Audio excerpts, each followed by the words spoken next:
જય શ્રી કૃષ્ણ, જય માતાજી ફ્રેન્ડ્સ, કેમ છો બધા?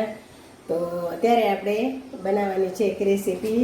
શું બનાવું છું જુઓ તમે બધા. હું પેંડા બનાવું છું.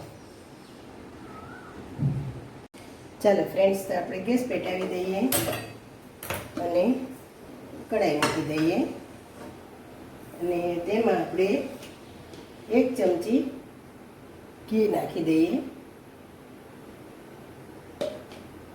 1 ચમચી ઘી નાખી દઈએ અને 1 વાટકો દૂધ નાખીએ આપણે.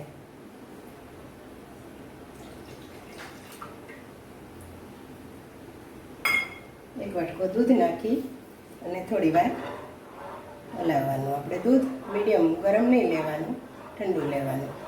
સહેજ ગરમ થાય એટલે આપણે ગેસ બંધ કરી દેવાનો.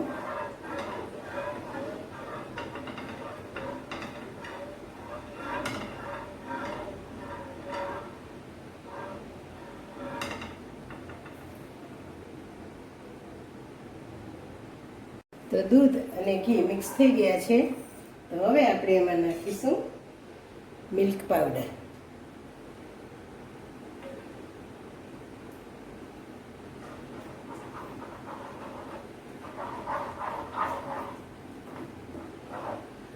થોડો કરી અને આમ હલાવવાનો. ગેસ બંધ જ કરી દેવાનો.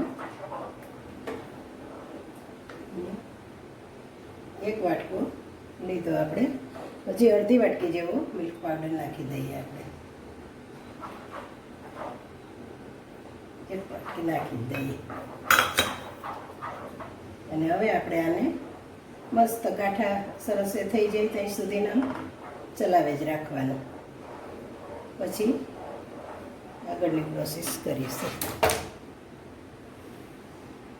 તો ફ્રેન્ડ્સ, ચલો, એ કંઈ ગાંઠો નથી. આવું થઈ જાય ત્યાં સુધી આપણે હલાવે રાખવાનું.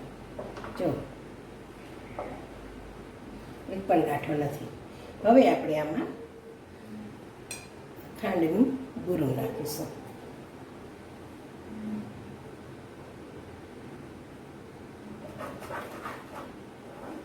અને એકદમ ધીમા તાપે આપણે હલાવવાનું.